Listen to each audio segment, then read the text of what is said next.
Hi there, I'm Tyler, and welcome back to the channel. Today we're going to do 3 pencil boxes. I actually made 5, but I'm going to highlight 3 of them that are identical boxes with 3 different styles of joinery.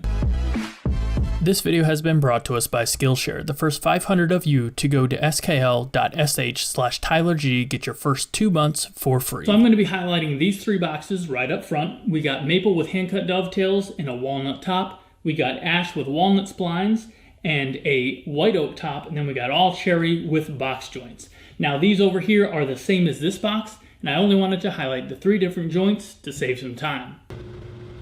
Being the woodworker, maker, whatever you guys want to call me, that I am, it is in no way appropriate that my kids are going to school with a plastic pencil box. The wife thought it would be pretty cool if I made their kids all their own custom box, and I made it even more exciting by letting them pick the species of wood that they wanted that box made out of.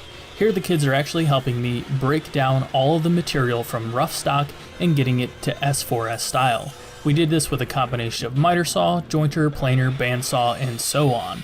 And then we cut that material down to its appropriate dimension using the table saw and miter saw. The first joint we're going to be highlighting is a miter joint with walnut splines. I accented this box with a white oak top. Those miters are going to be cut over on the table saw, and I used this fancy digital angle grinder, link to that down in the description below, to make sure I had my blade dead set at 45 degrees, giving us the tightest joint possible. You might notice that I'm making these cuts with a walnut piece of wood, but the steps are identical to those that I did for the ash box. You just need to creep your corner up until you have clipped it off at the 45 degrees, and this will give you the snuggest fit possible. I am going to be using some painter's tape across all of the joints to act as a clamp. Simply add some painter's tape and then align your miters nice and snug with each other.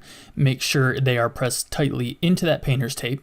Add some glue, and then in one swift motion you are able to roll the box up into a box shape. Tighten down that last piece of tape and you are complete with your first box.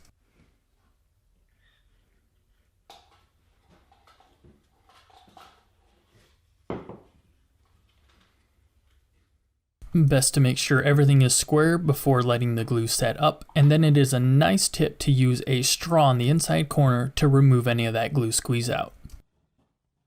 To add the splines, I am going to be using the table saw. You can use a router, but either way you will need a jig of some sort to hold your box at 45 degrees. The blade is set to a low setting.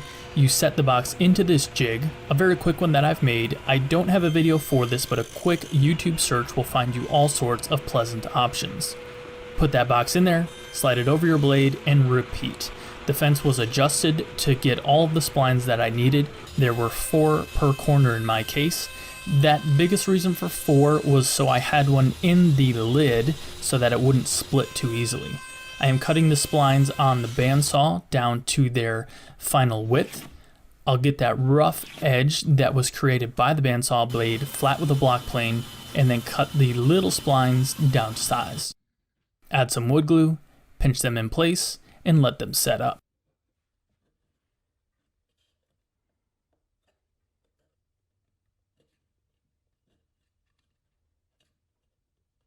After I had let the splines set up overnight, the quickest way to cut them off is by using the bandsaw. You need to be very careful so you obviously don't destroy all of the hard work you have put into your boxes at this time. To get off that final little nib of those splines, a random orbit sander is the quickest way. After these are in place, it is time to add the bottom to this box. This was simply cut to dimension and then glued in place, and I didn't need to actually clamp anything as it was a nice snug fit. And that is it. Our mitered spline box is complete, and it is time to move on to the box joints. This box is 100% cherry, and the box joints are 1/4 inch with exception of the top and bottom where there is an 1/8 inch spline, and that was a little mistake on my part. No integrity lost in the box joint itself, but I cover that later on in the video. The first thing we will need to do is to change out the table saw blade for a dado stack. And I actually have a set of notes in my dado stack so I know exactly every single time for basic cuts the shims that I need on my dado stack. For me it happens to be a 1-1-2 combination to get the perfect 1/4 inch joint.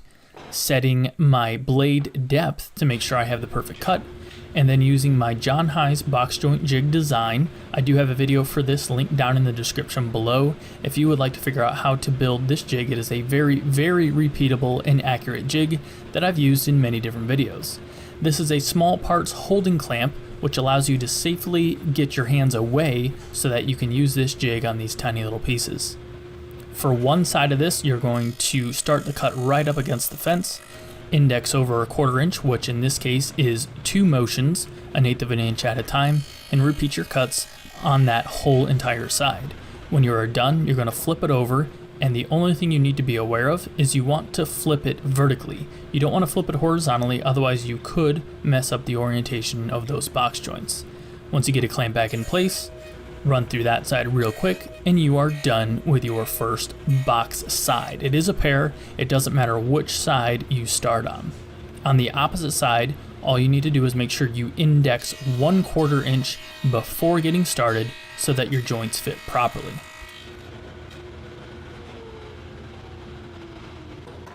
About to glue up this box joint, and I realized that although I didn't screw up the box joint itself, I messed up with my plan. This 1/8 inch joint right here, I meant to hide inside one of these box joints, so I would have had one 3/8 inch joint, so that when I cut the lid off for the top, the 1/8 inch of the saw blade would have taken that away and left us with all 1/4 inch box joints. But again, like I said, not a mistake in the box joint itself, just not following through with my plan. To glue up box joints, I simply add a little bit of glue inside all of the fingers against the back wall and then fit it together.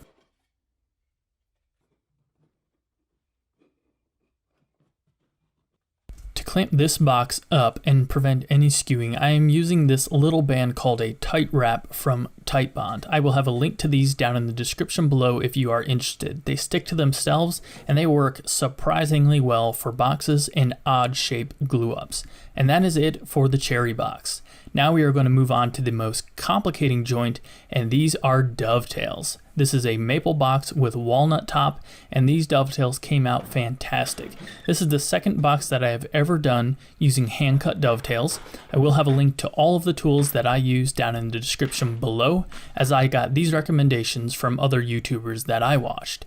This jig is the star of the show. This is a jig from Jonathan Katz-Moses. Again, link to that down in the description below if you are interested. This jig provides a repeatable way to hold your blade and get the perfect cuts every time.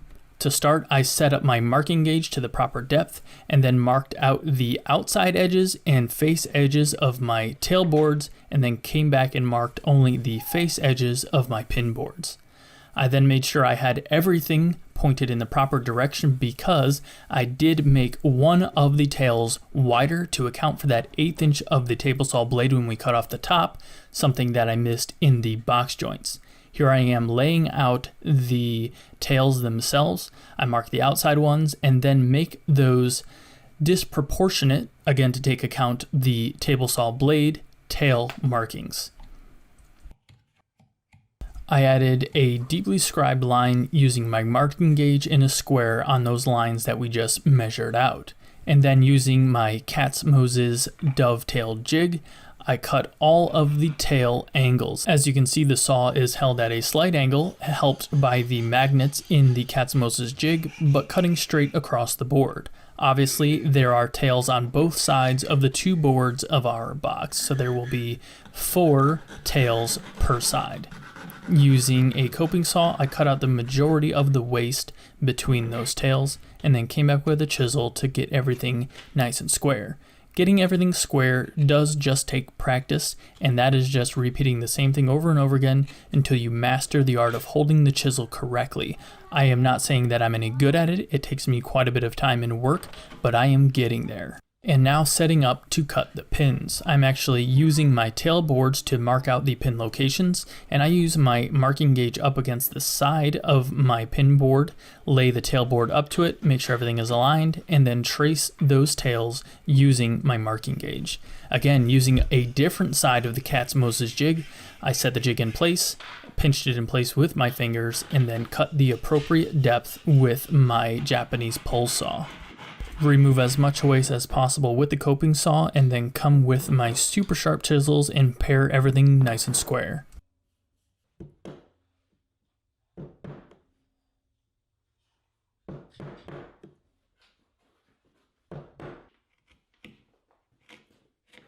It does take quite a bit of practice to get decent with doing dovetails, but I will say just be patient and make sure you have the sharpest chisels you can possibly come up with, because that takes away so much frustration. Gluing it up is a simple process of adding a liberal amount of glue and then sliding everything into place. I am using those tight wraps again on this box. The biggest reason is I found with clamps, especially on wood this thin, no matter how little pressure you put on there, it still kind of pinches and skews wood that is this thin, and these tight wraps prevent that from happening.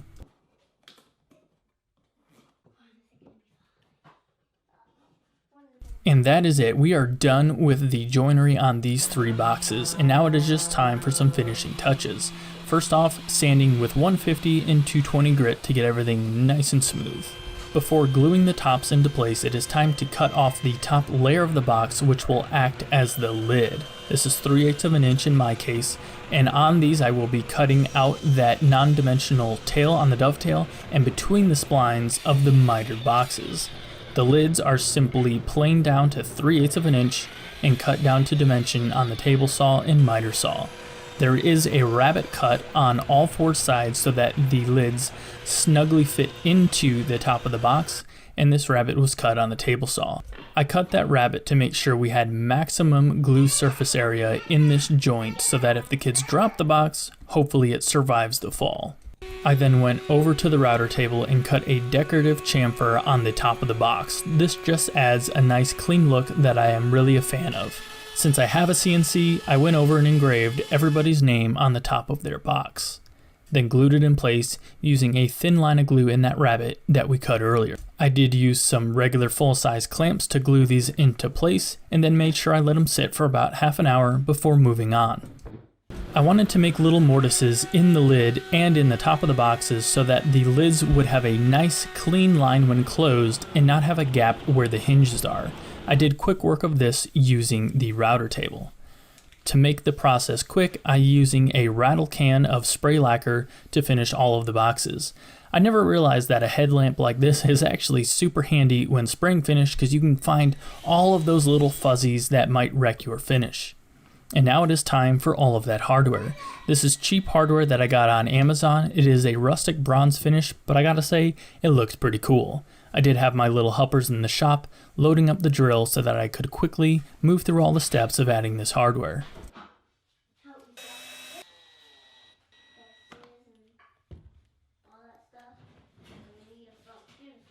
Well, that is a wrap. We just created 5 boxes using 3 different unique woodworking joints. And I do gotta say, I am a pretty proud dad because these things look cool and my kids and the wife sure enjoy using them.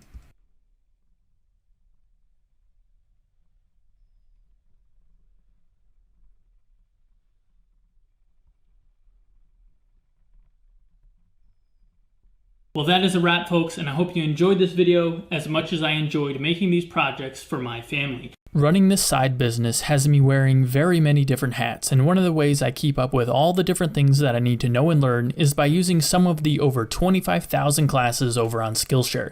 They have everything from wood finishing, color correction, and social media marketing. One of my favorite and so far most useful classes has been on social media marketing. It was by Kat Cocolette, and she had great tips to implement over on Facebook, Pinterest, and Instagram. I have been using some of the tips that she has recommended, things like how often you should post on all these different platforms, hashtags you should and shouldn't use, and they have been very helpful so far. Click the link down in the description below, and the first 500 of you will get 2 months for free, and it is only about $10 a month after that. Don't miss out, folks.